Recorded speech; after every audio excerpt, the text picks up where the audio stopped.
Hi, I'm Stu Kagan, and welcome to Born Scrappy, the podcast for scrap metal exporters and traders. Join me in conversation with some of the most experienced traders and operators that have helped shape this incredible industry. In this special episode, which was recorded live at Scrap Expo, we bring you the first ever collaboration between Born Scrappy and Mike's Mike, where Michael Goldstein and I got to talk about all things metal recycling. We also had the pleasure of being joined on stage for some of the show by our good friend Seth Alter. In the episode, we talk about how do you know when a yard is run well? We give you some cost-cutting examples, training people, how to retain people, how to create a culture of safety, how to differentiate yourself from the competition, and so much more. This one was real fun recording, so let's jump into it. But first, intro.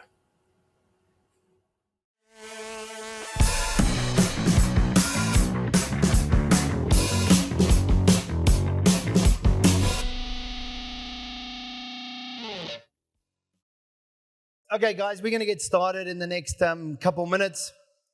We've got Born Scrappy, which is my podcast, and Mike's Mike, which is Michael Goldstein here next to me, who does his touring podcast, which we'll talk a little bit about as well.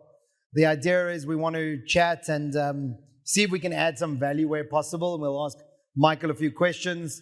And then after that, we'll bring up Seth Alter from Tunco as well and ask him some questions more around customer service and looking after your customers and acquiring new customers as well. That seems to be Seth's wheelhouse, and maybe talking to him a little bit about a day in the life and his social media that he gets up to as well. So, and why is he wearing bike shorts? We'll talk about the bike shorts. I think he was expecting these chairs to be different, so he wanted to be comfortable for the hour. Okay, guys. I guess it's worth chatting about what we do and who we are probably very quickly. So I previously ran the largest scrap metal recycling company, still getting it right, metal recycling company in sub-Saharan Africa. We have 85 yards, 5 mega shredders, 4,500 staff. And that's my history. I did that for about 17, 18 years. I moved over to New Zealand when we had our first kid, started a metal recycling company there, which I did with my wife. And while she was in the business, she really struggled with the lack of technology in our industry. So we exited that 2 years ago to build what's now the first global marketplace for recycled metal.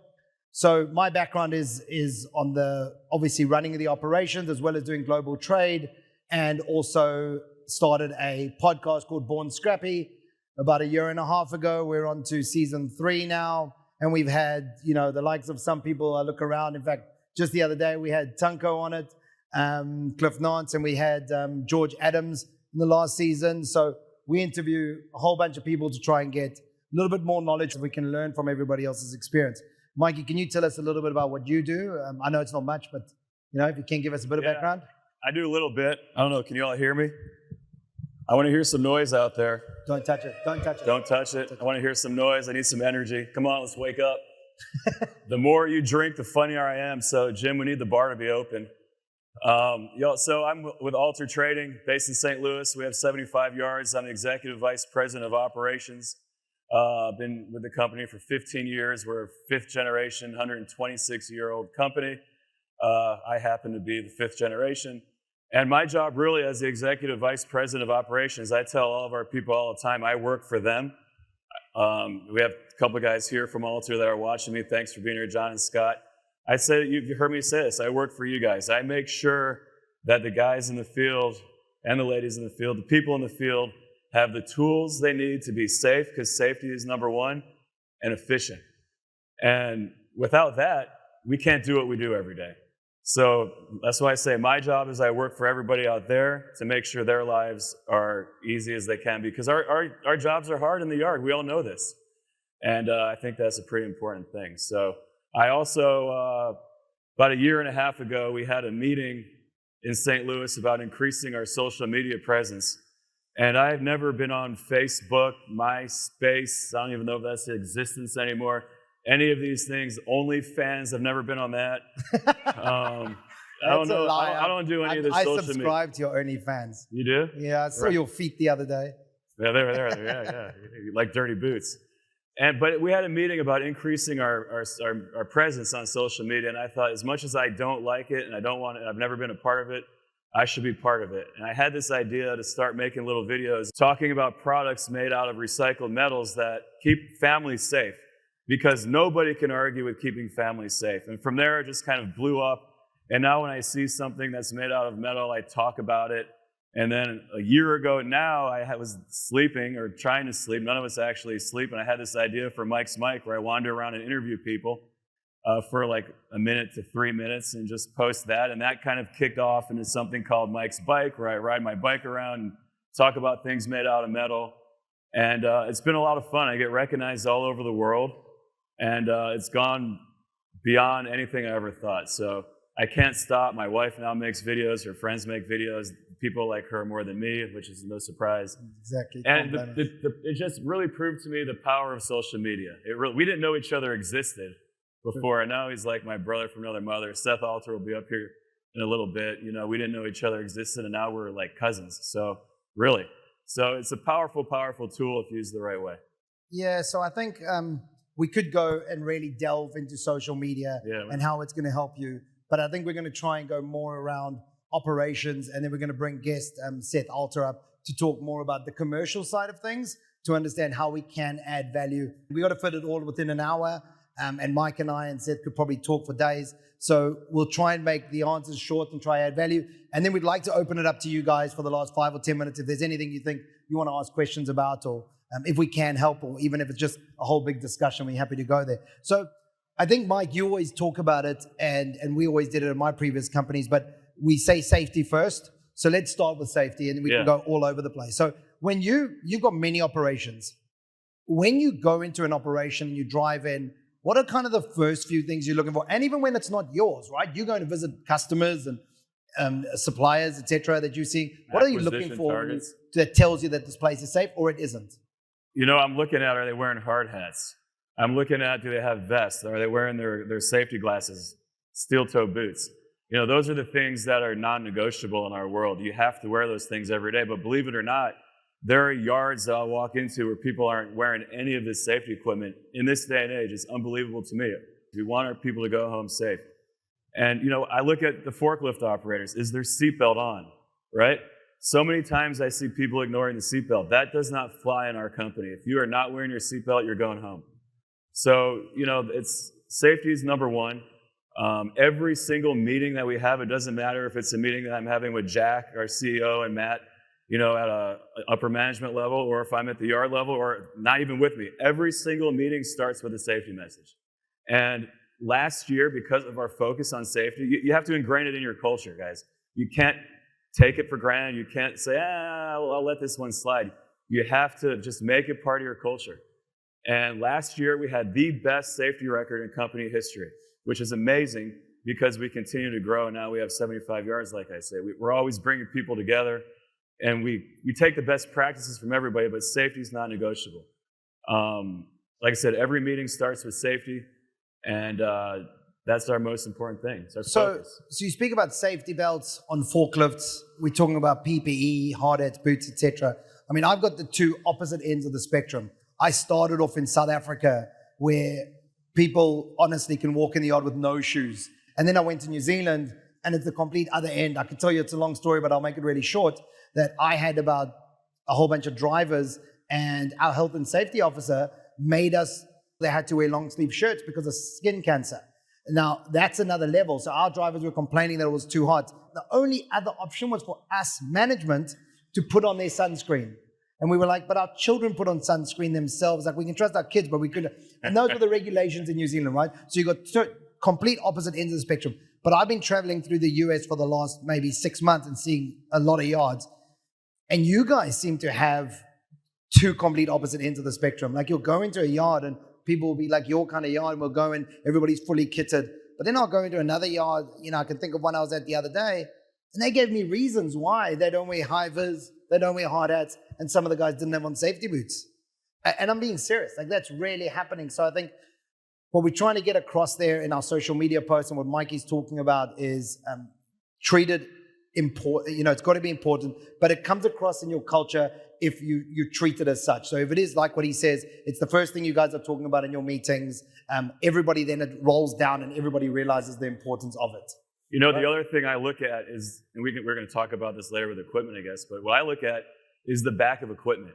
The back of equipment. And John Sacco talks about the back of equipment all the time. If you're backing up and bumping into stuff, it means you're not paying attention. Plain and simple, you're not paying attention. And it drives me insane when I see a scratch on the back of a brand new forklift or a brand new piece of equipment. But what drives me more insane is the fact that that person was not paying attention. And when that person's not paying attention, that person's going to run over somebody and kill somebody. And somebody's going to have to make the phone call to somebody's dad or mom. Hey, sorry, I killed your dad or your mom or dad today because I wasn't paying attention. And that to me is just, thank God I haven't had to make that call, but it's real and it could happen. It does happen. And I urge everybody that's listening or watching to go back to your yards and reinforce the safety message. It's so important. So let's move slightly into operations, still the same theme, but I'm going to say it again, multiple yards, you're visiting lots of people. What are some of the first few things that you notice when you walk into a yard and you go, this is a good operation, or I don't know if I want to spend much time here, it looks a bit shitty? How do you know that? Yeah, well, I mean, you walk in, is it a mud hole? Is the pile of management just garbage? Stuff is everywhere and there's no organization? Does the equipment look like shit? You know, is it just, do people look like they don't care? Yeah. And there are yards that are like that, versus when you go into a yard, maybe it's paved, maybe it's not paved. Pile of management, you know, equipment looks nice. They clean it. And the people are wearing their safety uniforms. Those are the things that really stick out. I look at the bathroom, and if that bathroom is a disaster full of mold and nastiness, they probably don't take care. It's a very good point. So we'll talk a little bit about collaboration when Seth comes up, but I think often, and I had this 85 yards, and I would go visit one, and maybe he was quite a distance away, and he wasn't getting visited all the time. Over time, your yard can become worse and worse, and you think it's okay because you're there every single day, and that's all you see. When I think about collaboration, I talk about going to visit other people's yards. Like I told everybody on my one post, go and see John Sacco's yard. Like John Sacco's yard looks like it seriously has come out of the movies. Like you can eat a meal on his floor, and it wasn't like he wasn't buying scrap. Things were happening there the whole time. So if you feel that you want to be better, I do feel that you should be spending more time visiting other people's yards. And yeah, you might get one guy who says he doesn't want you in his yard, and maybe he's the guy next door you're competing with, but there'll be hundreds of others that would happily open the door. And I know Michael would do that, and I know a whole lot of other people would happily open their doors to you to go and actually see what, I guess, a great level actually looks like out there. Because it's hard to know if you haven't actually seen it, right? How do you know? Yeah. Yeah. I mean, even within the company, when you have 75 yards or 85 yards or SA with 150 yards, they're not all going to be perfect. So you can learn within your company too. Hey, you know, so-and-so over here in Davenport's doing this, but in Council Bluffs, they're doing that. I'm looking at you two guys. And you learn from each other and take best practices. So with operations, and I think to try and add some value if possible, with multiple yards, you're often looking at cost cutting. So a couple yards aren't performing, regions aren't performing. It doesn't have to be the whole group, but you'll go and you'll work out what's going on in that region. There could be a new player. There could be a consolidation of multiple players. Transport prices could have increased. Whatever it could be, all of a sudden you're not doing well and you have to look at your costs there. Can you think of some examples or times that you've had to restructure and look at how to save costs quickly? Because I think with the current market, the way it's been, people will be going through that at the moment. Well, I mean, the easy one is watching your overtime, right? I mean, you know, volumes are down. We don't need to be running our shredders or shears or our equipment slower. We should be running as efficiently as possible. Pound, pound, pound, get to the ground, turn it off, do your maintenance, and go home. You know, naturally, an operator is probably going to want to slow down as they get towards the bottom of a pile. Obviously, in the bottom of a pile, you'll have your heavies and stuff. You have to clean that stuff out of there. But naturally, they're going to slow down because they're running out of equipment and they want to meet their hours or continue getting overtime. But you just got to reinforce it. Pound it, get to the ground, finish it up, and do your maintenance and go home. Reduce your overtime. When volumes are down, maybe it's some of the larger shredder yards, you might have 4 cranes at an infeed. Well, you probably don't need 4 cranes anymore. You might need 2 cranes. You might not need a crane to be stacking to restack just because there's not much, it's quieter in the yard. Maybe, you have two cranes, one's unloading the trucks, one's putting stuff on the shredder, and keep it compact, keep it contained, pile management. I can keep going on and on. Yeah, I get that, but it's not always as simple as arriving in a yard and looking at it very quickly and saying, this is how we're going to cut the cost. The manager on site needs to also be aware of what they're looking for. I found many times, if your manager isn't hands-on or isn't in the yard enough, you actually find that your team are looking busy. So they're constantly moving metal around. And if you're sitting in your office and you just hear the machines moving, you think you're busy. End of the month comes and you realize there's a lack of profitability and you can't work out why, because sometimes it seems like you don't have enough people. But it's quite funny that you think you don't have enough people, and when you get rid of 10%, they do the exact same job or even more, because now there's less messing around. And that moving metal around is costing you money as well. It's costing you money every single second. Every time you touch something, it's costing you money. Maybe 5, 6, 10 years ago, we would say, look, every time you pick up something, it's going to cost you $5 to $7 a ton. I guarantee you right now that's double, at least double. It could be more. Every single time you're picking something up and putting it down, it's costing you $15 a ton. And it just is. That's a lot of money. And there's no need for that every time. When the trucks come in, dump it where it's got to be, put it in the shredder, have it come out, load it up, and get it out of there. You don't need to be moving stuff all over the place. Try to keep your yards contained, consolidated, orderly, organized, and the material will flow in and out in an efficient way. And it's really not rocket science, guys. I bet you every one of you are sitting there going, yep, absolutely, we know we have to do that, or yeah, we do that. Safety comes first, or we don't double handle, or you'll be surprised what's happening in your yard when you're not there. Spend more time in the yard, making sure what you think is happening. Just because you've told your team to do such a thing doesn't mean they're actually doing it, right? It's harder when you have a lot more yards and you have to rely on the managers. If you have 1 or 2 yards, I'm sure most of you guys are spending your time in the yards, but get in there and assess what the guys are doing and if they need to be doing it. But yeah, I expect most of you guys think that that's easy enough to do or is being done. I think you might be surprised when you look in your yard and you go, maybe it's not perfect. And it's a lot of those things that we spoke about that you think are being done, but aren't actually executed on. So the idea is the easy part, right? And having a strategy is easy. It's executing on it, which is really hard. The other thing is this, I'll say, let your managers see the data and the information. We're a very metric-driven company with a lot of data. Some people might think too much data. I don't know what you guys think. But let them see it. There are so many companies out there that don't let your managers see the data, see the information, see what something costs. And when a manager sees that, they'll better understand it. And if they'll better understand it, they'll buy into it. And then they'll go out and they'll be more proactive and they'll be better at managing their yards. Let them see that data so they understand. And it gives them more of an entrepreneurial spirit. And it makes them have more ownership in that facility or facilities, whatever it might be. And they're just more well-rounded, better leaders. And that's what we want, is leaders. Yeah, giving them ownership and bringing them on the journey is absolutely vital to get them to buy in and commit. But talking about your people, right? Because I've seen and met a lot of Alter people. And I thought you were going to say Alter boys. Alter boys. And I have seen a lot of posts coming out of Alter. And your culture seems to be phenomenal. Now, that isn't normal in the metal recycling industry. I'm sure a lot of you guys work your guys really hard, and I'm sure your guys also work really hard. And it's hard to give that, to enforce this work ethic of we have to be in at this time, we leave when the work is done, there's a lot of manual labor, etc. involved, and to still have a team that, whether, my old company was teal, so bleeds teal or bleeds blue or whatever, to have them really buy in and be a part of it. What are the things that you think differentiates you from those sort of people, Mikey, that your guys do bleed for Alter?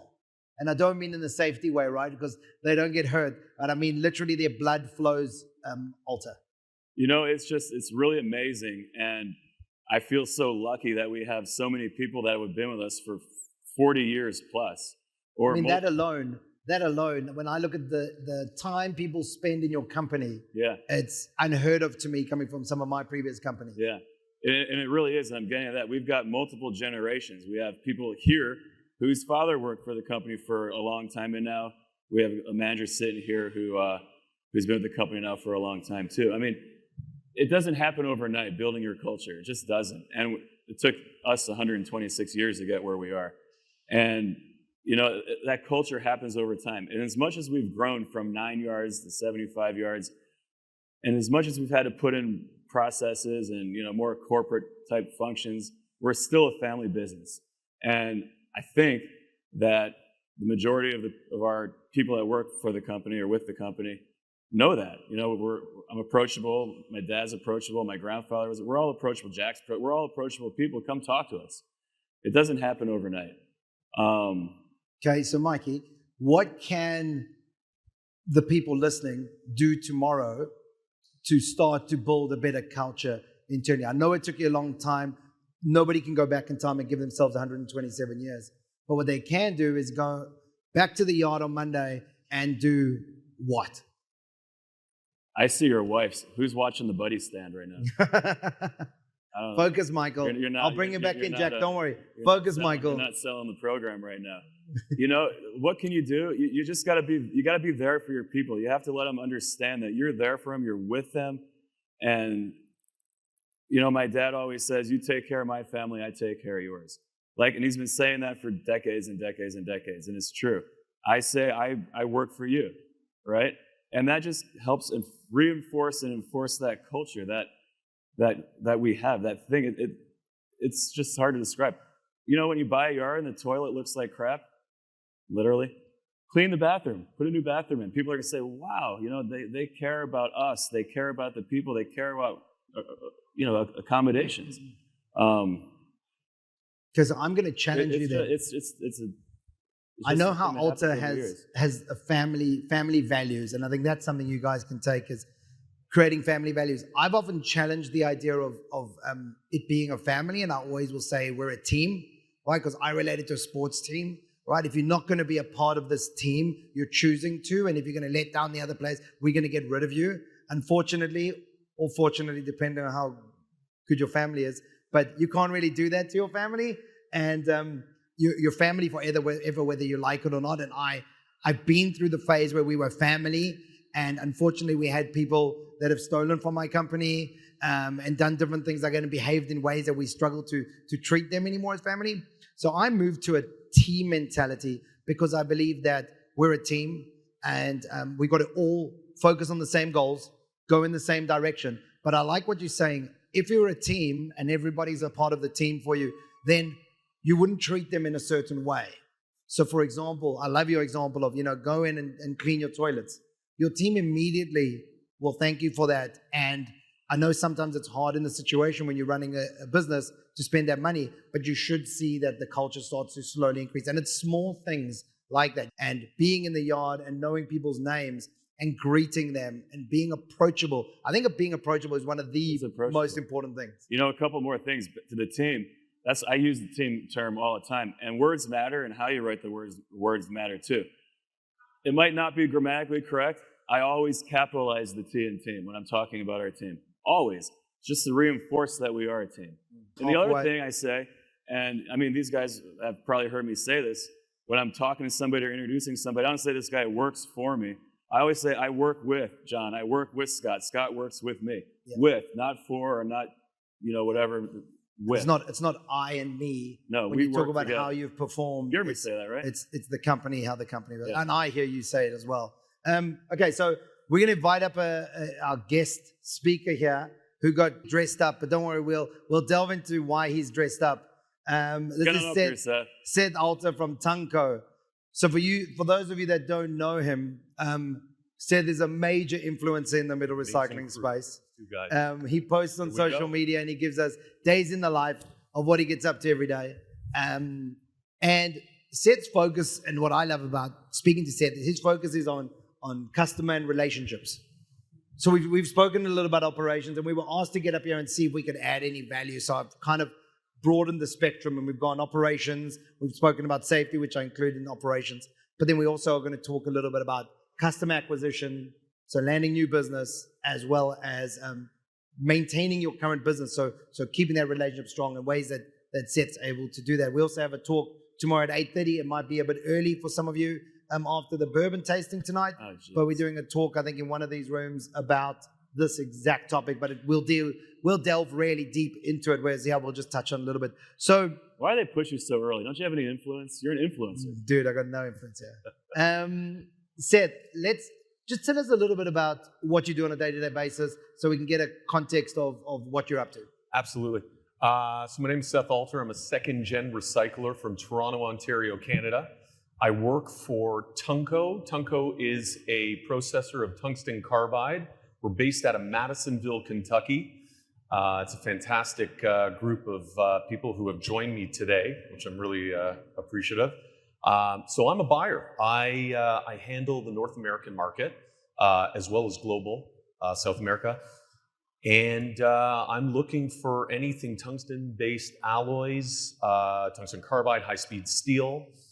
And just looking to provide tremendous value. We are an end consumer. So okay, stop. So that's what I'm saying. So he's going to sell to you and sell. Oh. But we're not here to promote who he's selling. We're here to add value in what he does, right? So as you can see, Seth is a salesperson, okay? Come on. And He goes on a daily basis and is meeting with recyclers trying to buy. So what I wanted you to get from you was, how do you, and this is really useful for everybody, how do you differentiate yourself from your opposition? When you walk into a customer and they've got other buyers of the exact same product, how do you break through? Because I think a lot of us deal with that on a day-to-day basis.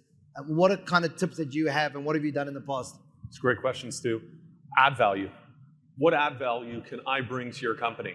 And if I can, the optics, the eye test, if I can see something and point something out, for instance, Central New York, I pointed out to one of the largest dealers in the region. He was putting in these road tools into his heavy melt for maybe 2 to 3 decades. I said, stop. That 15 to 19 cent item you're sending to the mill, I'll pay you 75 to 80 cents. Right there, I've got a supplier for life. Yeah. So just finding add value. Mikey, can you think of times that you've seen that done in the scrap side as well? Sure, of course. I mean, we're looking to add value every single day. And when you talk about operating costs and reducing your costing, that you're adding value, right? But to your point you just made, you have a customer for life. Don't take that for granted.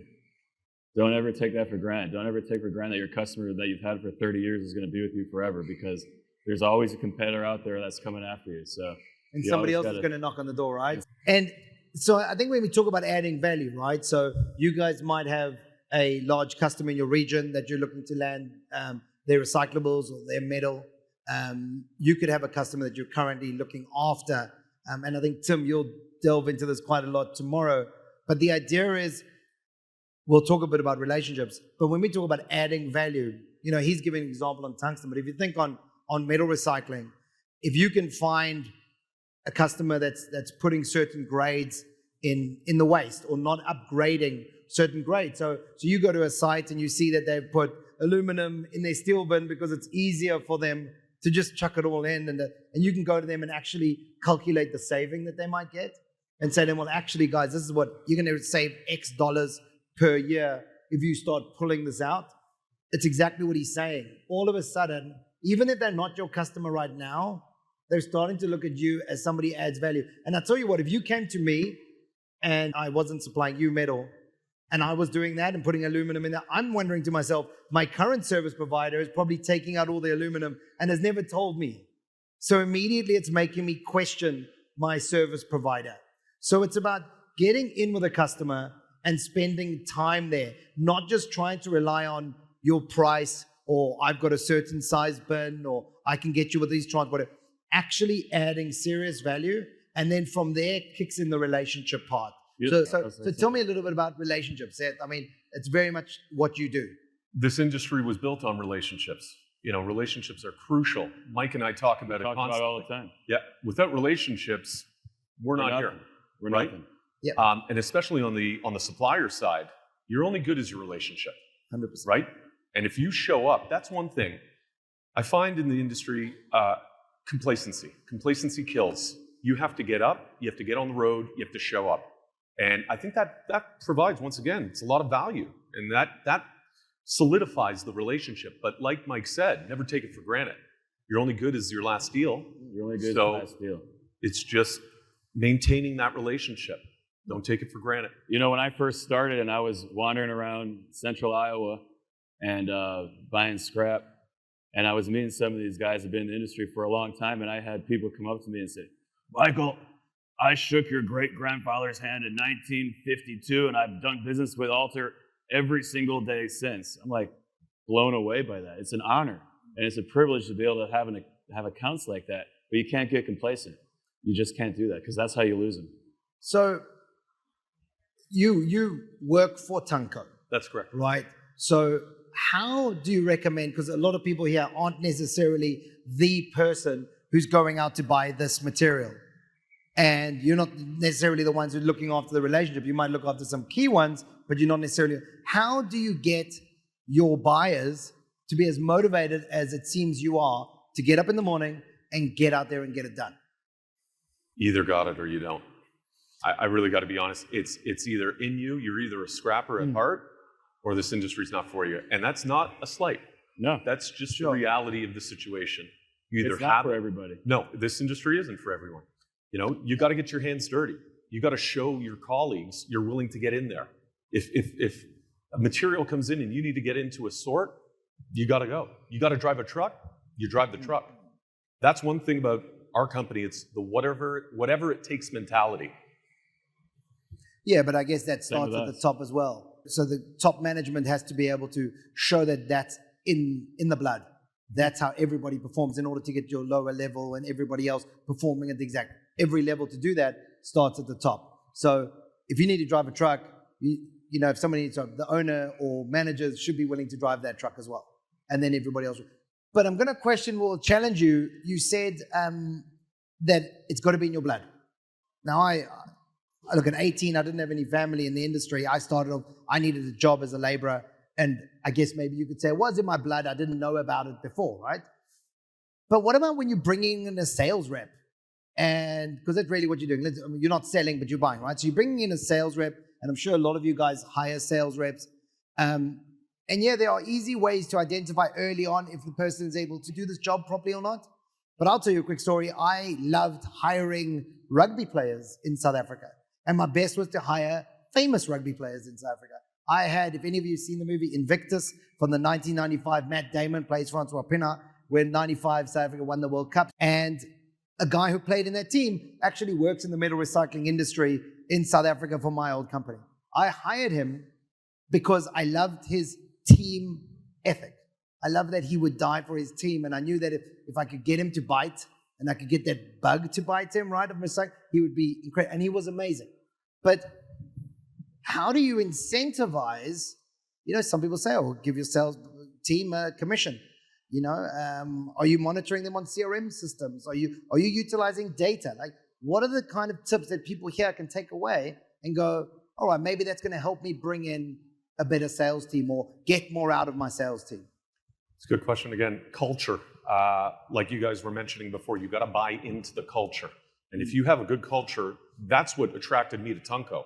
I was an owner-operator, family business, started a high-temp business, and I was attracted to Tunco because of the culture. I recently was put on an employee experience. You know what? I want to bring it up. This is important. Employees never quit.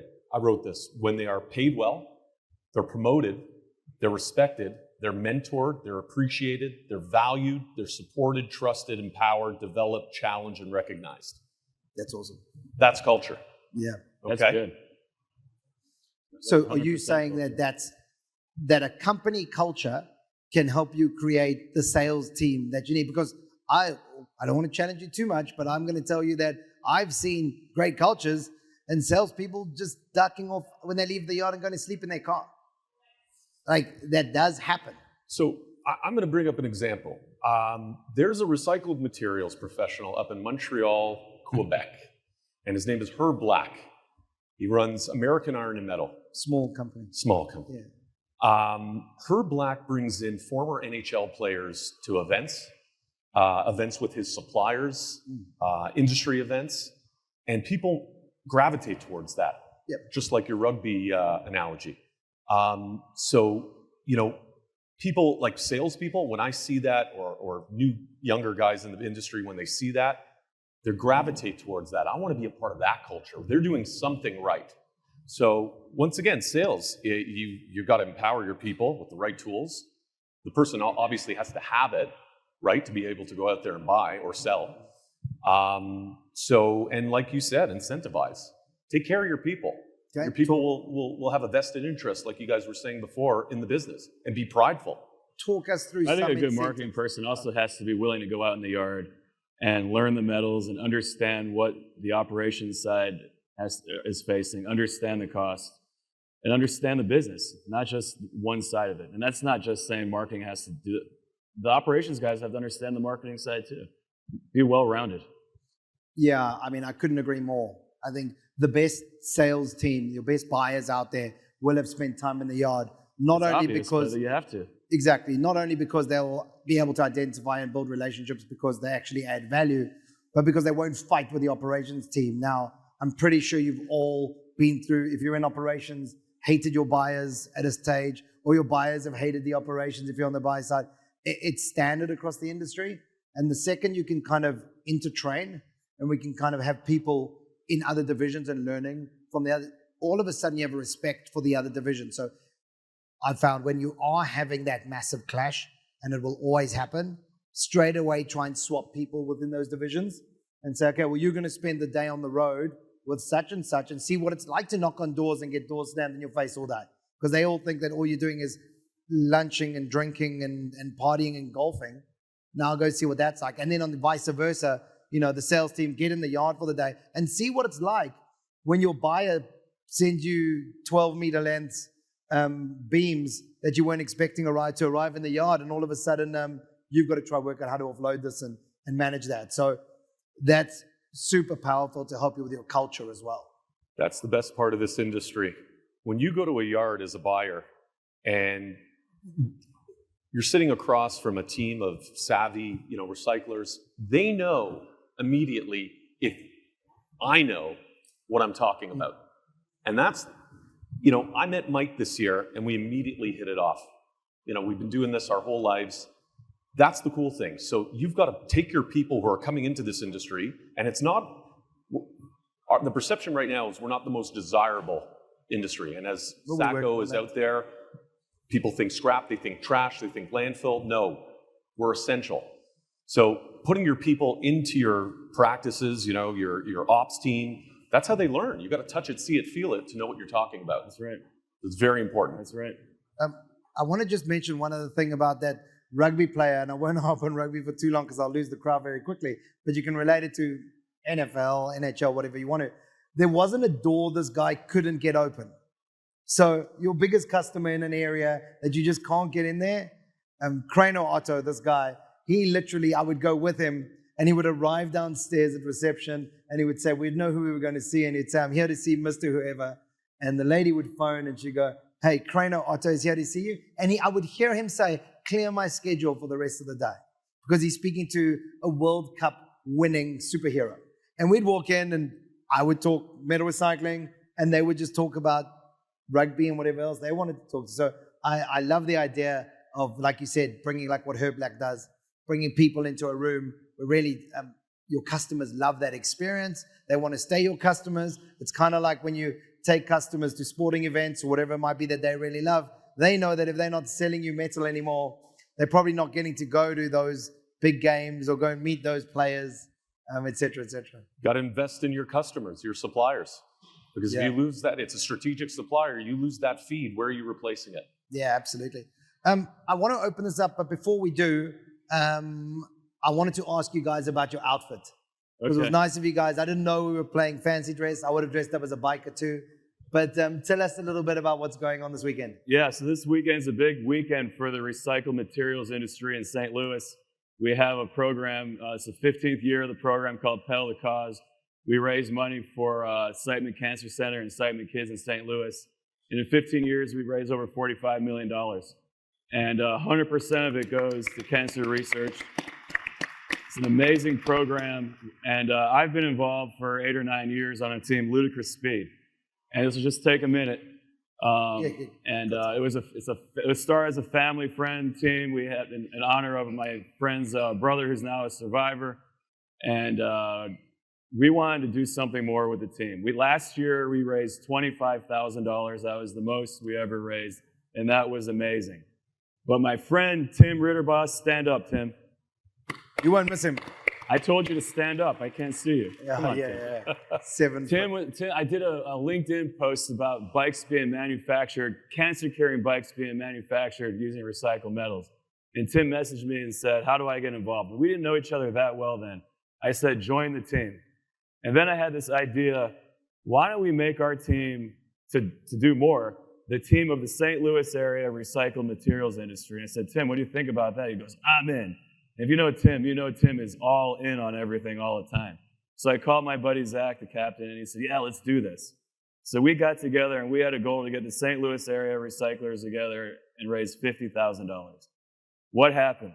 What happened was I was with the Senebogen people at REMA, and Mr. Senebogen, Eric, said, he's a cyclist. We were talking about biking, and I brought up the program, and he looked at Constantino and said, we want to support this. Senebogen is one of our big sponsors right here on his shirt. Next, what happened, Genesis saw this, and we started doing posts.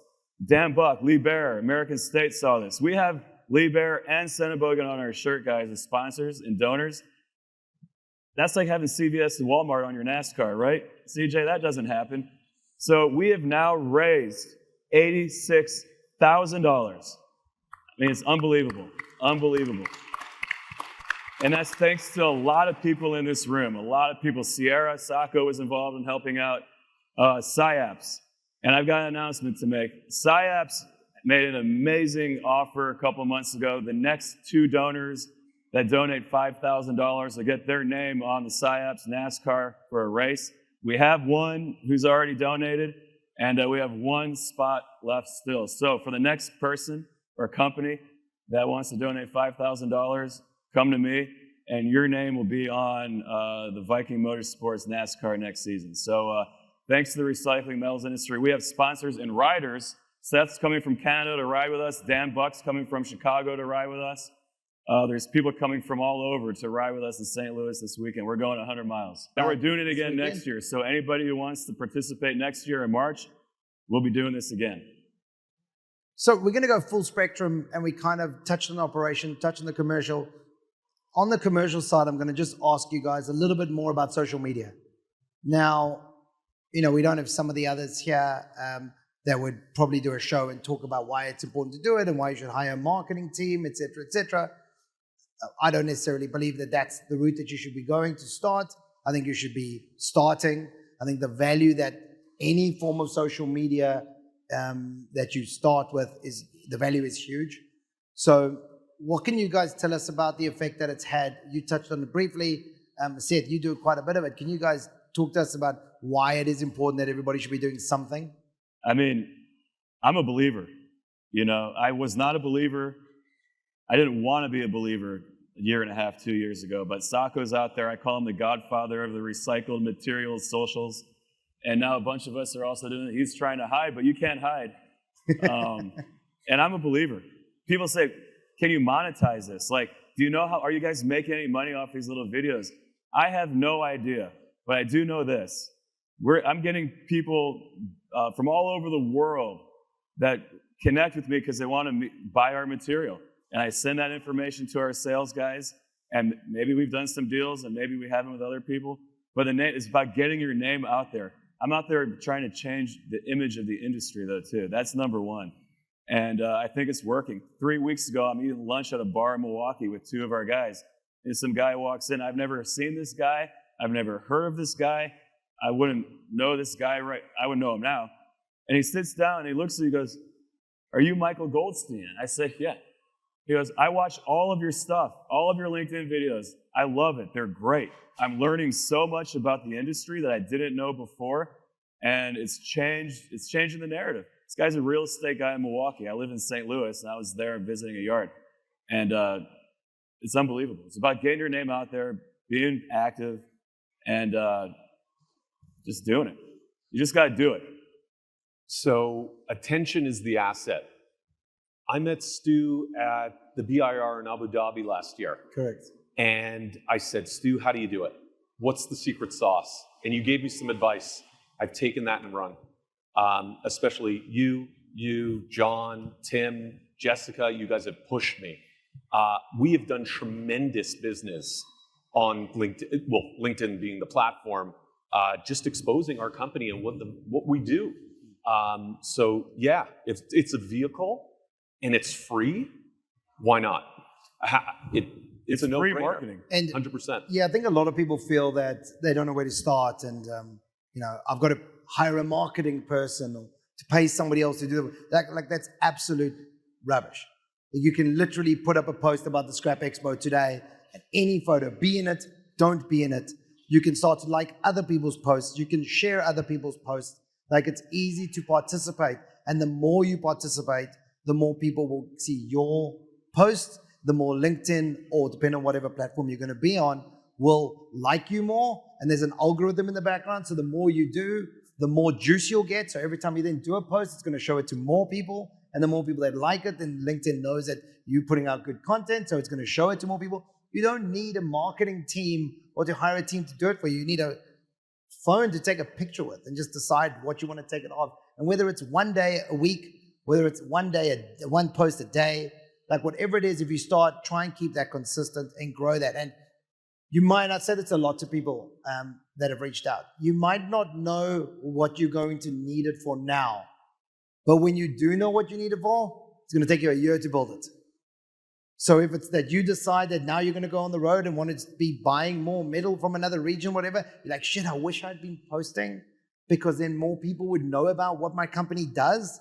Like you're too late. It's going to take a year for LinkedIn or whatever social media platform to actually say, okay, let's give this person juice because people like their posts. So it's about creating that early on before you even know what you're going to do with it. And once again, people are asking, should they be on LinkedIn? It depends on what you want. Like LinkedIn is business to business, right? It's B2B.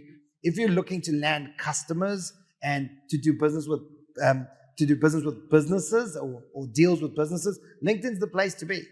Obviously, there are people behind all those businesses. So there are people, and that's who you're engaging with.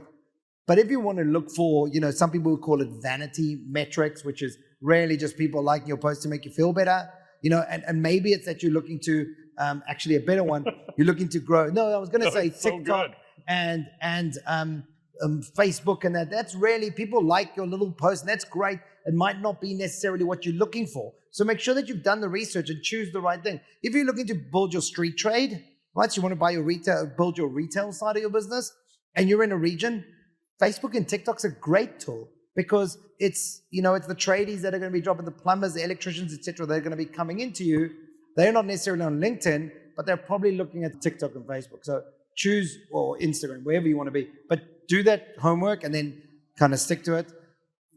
I can tell you this right now, the three of us, and I can tell you, John's the exact same.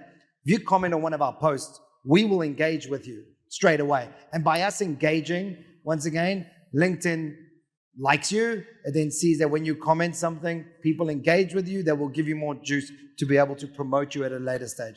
Like I say, you might not know what it's for now, but if you want it later, it's too late to build it in a year's time when you want it then. So I don't know if there are any questions on any of the topics. We've kind of been all over. If anything sparked any sort of interest or a question. Oh, there we go. We got Morty. There we go. Do you want to repeat it as well? So yeah, he's asking about our company's communication. And, that's something good to talk about because communication is key. You're only as strong as your weakest link. Obviously, we have our emails that go to the people. We have a quarterly newsletter.